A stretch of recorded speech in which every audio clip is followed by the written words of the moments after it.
STF aumenta a segurança para o dia de julgamento de Bolsonaro por causa do aumento das ameaças. E você vai ver também. Dólar aumenta a queda no Brasil após os Estados Unidos manterem taxa de juros. Membro do governo dos Estados Unidos diz que dinheiro norte-americano foi usado para financiar o Hamas e outros grupos terroristas. Criminosos usam robôs para descobrir senhas de celulares roubados no Rio de Janeiro. E ainda, Dorival faz mistério sobre a escalação da seleção brasileira para enfrentar a Colômbia. Tudo isso você confere a partir de agora no Jornal das 18h30.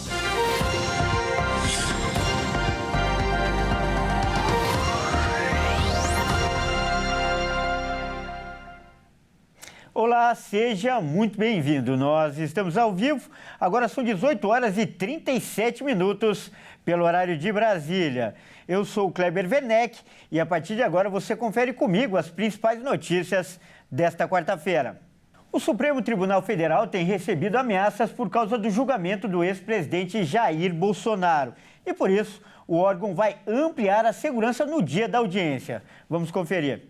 O Supremo Tribunal Federal, o STF, vai ampliar a segurança da corte no dia do julgamento do ex-presidente, Jair Bolsonaro. O órgão decidiu fazer um planejamento por causa das diversas ameaças recebidas por telefone e e-mail desde o dia em que o julgamento de Bolsonaro foi marcado. No dia da audiência, o plano vai contar com o reforço da Polícia Militar no entorno do prédio e a limitação do número de pessoas nas dependências do Supremo Tribunal Federal. Além disso, o órgão vai criar um plano para evitar ataques cibernéticos. O julgamento de Jair Bolsonaro vai acontecer na primeira turma do STF, em 3 sessões, 2 no dia 25 e outra no dia 26 de março. O ex-presidente e outras 7 pessoas foram denunciadas por envolvimento em um suposto plano de golpe de Estado. Caso a denúncia seja aceita, devem responder penalmente pelas ações na corte. Vamos falar de economia agora. O dólar chegou à sua 7ª semana consecutiva de baixa e entrou na casa dos R$ 5,66 após o Fed, o Banco Central Americano, manter a taxa básica de juros.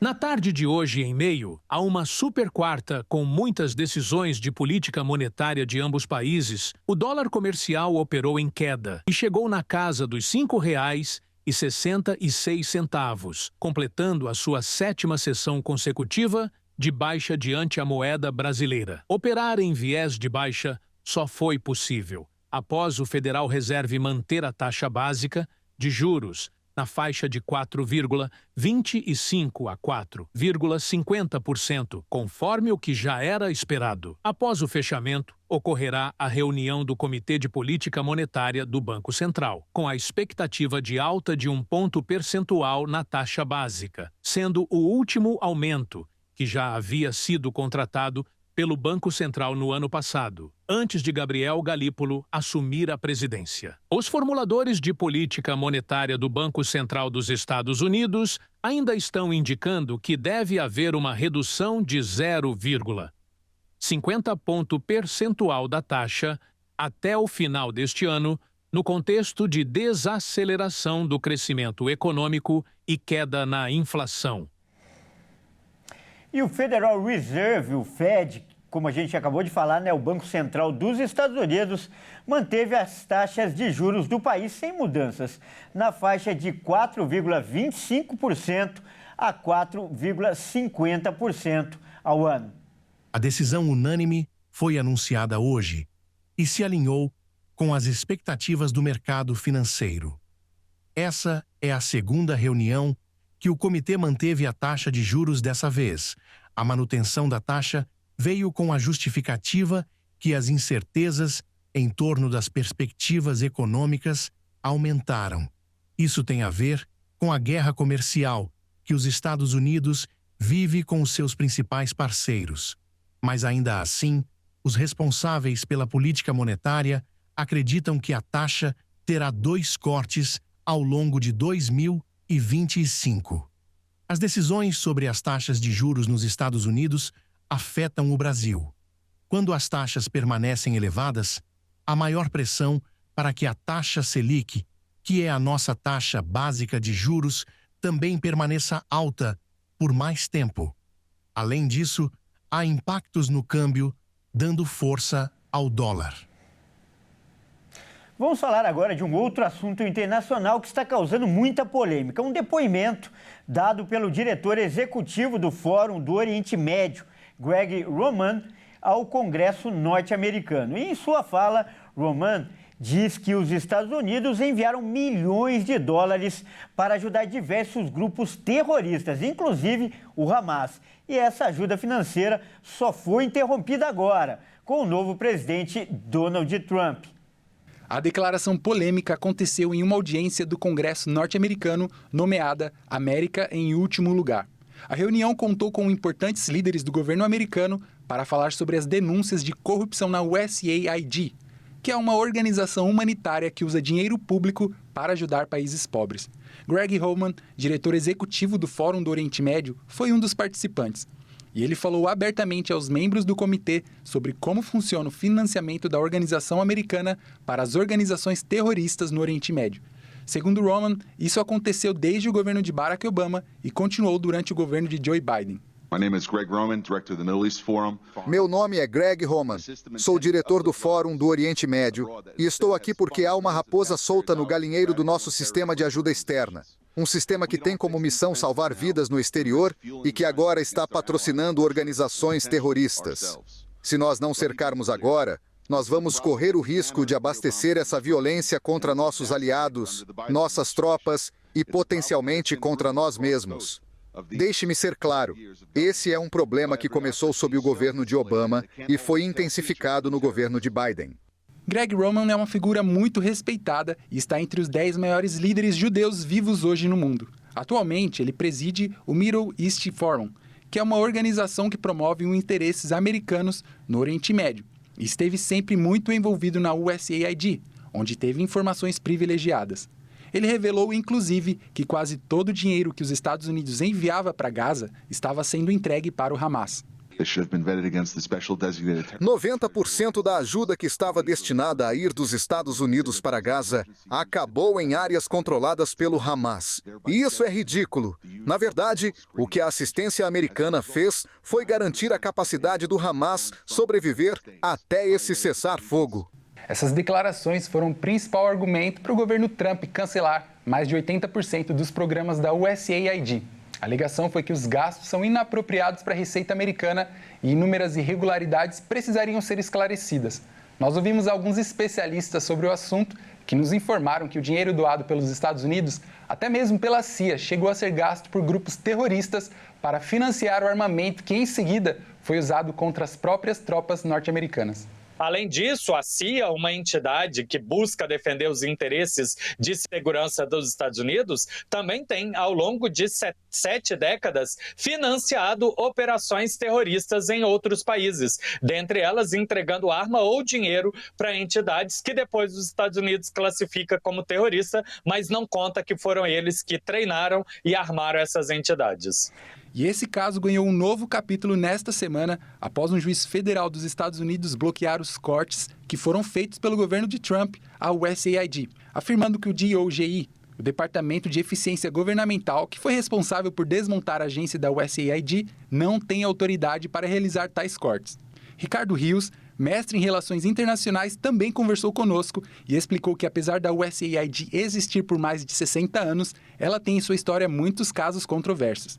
Essa agência ela está presente em todo o mundo, inclusive ela tem projetos no Brasil, e o seu objetivo é, de fato, financiar esses projetos onde os Estados Unidos fazem parte. Ao longo da sua história, a USAID participou de golpes de Estado, de monitoramento de cidadãos de outros países. Então, ao longo da sua história, a USAID é parte de várias controvérsias políticas e geopolíticas. E veja a seguir, criminosos usam robôs para descobrir senhas de celulares roubados no Rio de Janeiro. E ainda, Dorival faz mistério sobre a escalação da seleção brasileira para enfrentar a Colômbia. Nós voltamos já.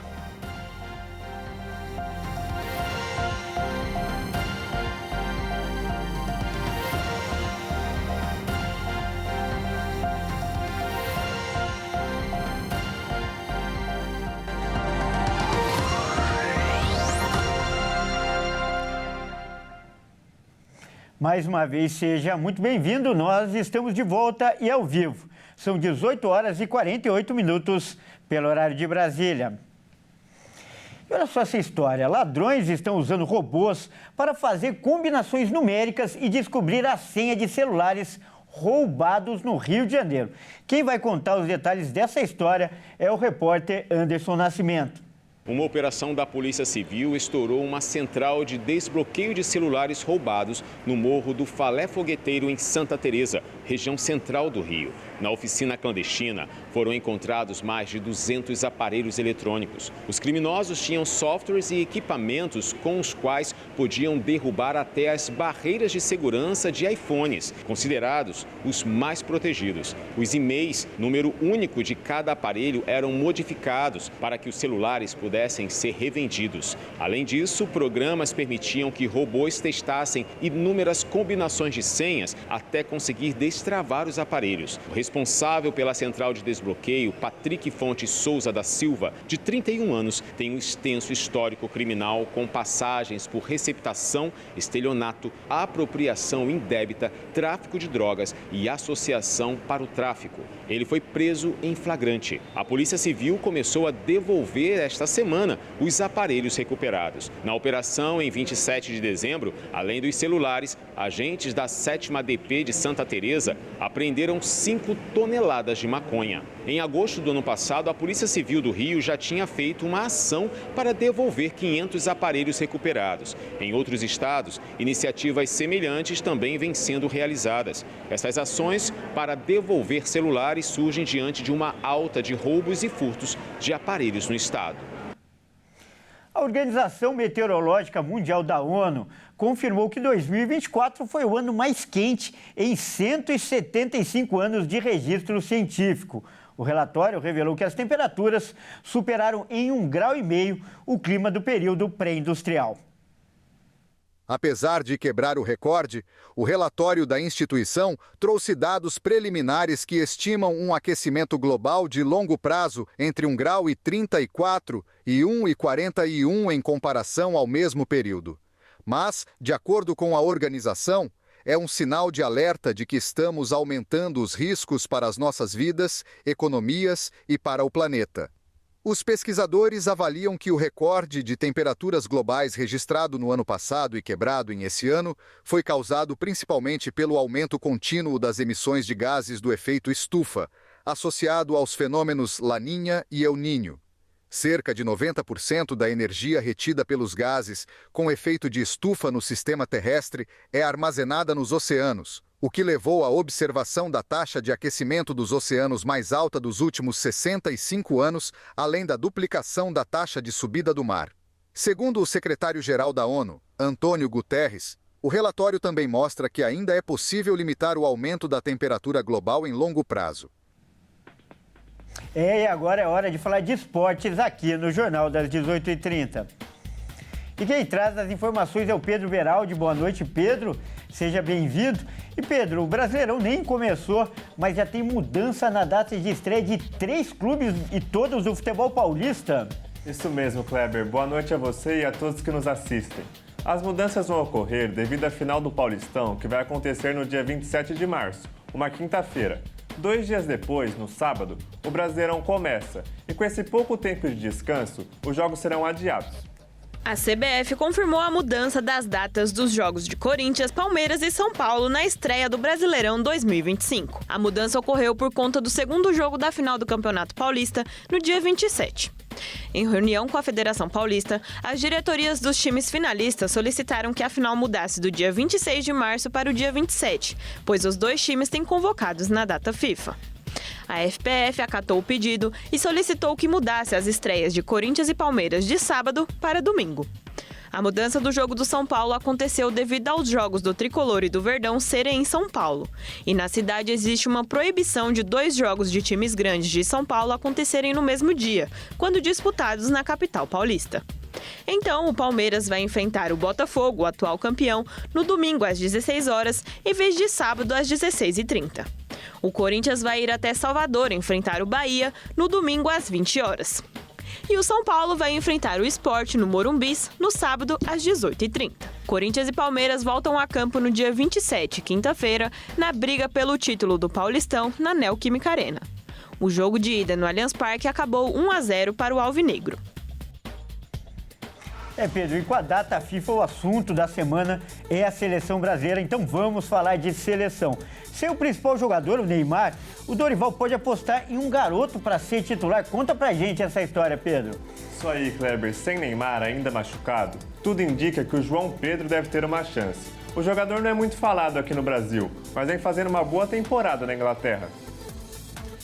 O time, basicamente, é aquilo que vocês já colocaram, 1 ou 2 dúvidas aí, mas não muda muito em relação àquilo que já foi aí colocado por todos vocês. O João ele flutua muito, mas é um homem que tem chego muito dentro da área, jogando assim na sua equipe, ora como um homem mais de referência, ora como um segundo homem. Eu acho que ele tem que coordenar essa característica que ele possui e, em cima de tudo isso, buscarmos aí tirar o melhor de cada um. Eu estou procurando manter todos os jogadores no mesmo posicionamento que se encontram em suas equipes. Eu acho que isso foi desde o começo. Nós tivemos que fazer uma ou outra alteração em algum momento de posicionamento, muito em razão dos adversários, mas de um modo geral tentando aproveitar aquilo que cada um já tenha e já esteja desenvolvendo nas suas equipes de origem. Olha, Pedro, a gente viu, na verdade, essa reportagem aí é do Dorival Júnior, não é mesmo? Isso mesmo, ele acabou falando sobre a escalação, né? Algumas mudanças, algumas coisas que ele tem dúvida. Agora vamos ver a matéria do João Pedro? João Pedro é a surpresa de Dorival Júnior para encarar a Colômbia. O técnico passou aos jogadores o que ele espera da seleção, com um homem de referência que permita explorar os lados do campo, dando profundidade aos laterais, e o jogador do Brighton é o favorito para isso. A escolha tende a ser confirmada no treino desta tarde no Mané Garrincha. Savinho também chegou a ser testado entre os titulares no início da atividade de terça, no Bezerrão, assim como trabalhou a movimentação na segunda. Mas o plano de Dorival conta com a cria de Xerém como titular, pois a escolha por JP passa pela presença de uma referência na área contra uma zaga colombiana com muita força física, além de dar maior liberdade de movimentação para Vini Júnior e Rodrigo. A ideia é de que os 2 jogadores do Real Madrid se aproximem de João Pedro no 4-4-2 desenhado por Dorival Júnior. Sendo assim, é provável que o Brasil encare a Colômbia com o seguinte time titular: Alisson, Wanderson, Marquinhos, Gabriel Magalhães e Guilherme Arana, Bruno Guimarães, Gerson, Rafinha e Rodrigo, Vini e João Pedro. O Brasil é o 5º colocado nas eliminatórias para a Copa de 2026 e pode terminar a data FIFA na vice-liderança ou em 7º lugar, dependendo dos seus resultados. Na quinta, enfrenta a Colômbia às 21h45 no Mané Garrincha. E na terça-feira, enfrenta a Argentina no Monumental de Núñez, em Buenos Aires. Bom, Kleber, por hoje é só. Uma boa noite para você e para todos que nos assistem. Amanhã a gente volta para falar mais da seleção. Até mais. Certo? Tá certo, Pedro? E olha, amanhã tem palpite, então quero o seu palpite para o jogo. Muito obrigado aí pelas informações de hoje. Bom, é isso aí, o Jornal das 18h30 fica por aqui. Eu agradeço demais a sua companhia. Ótima noite e até amanhã.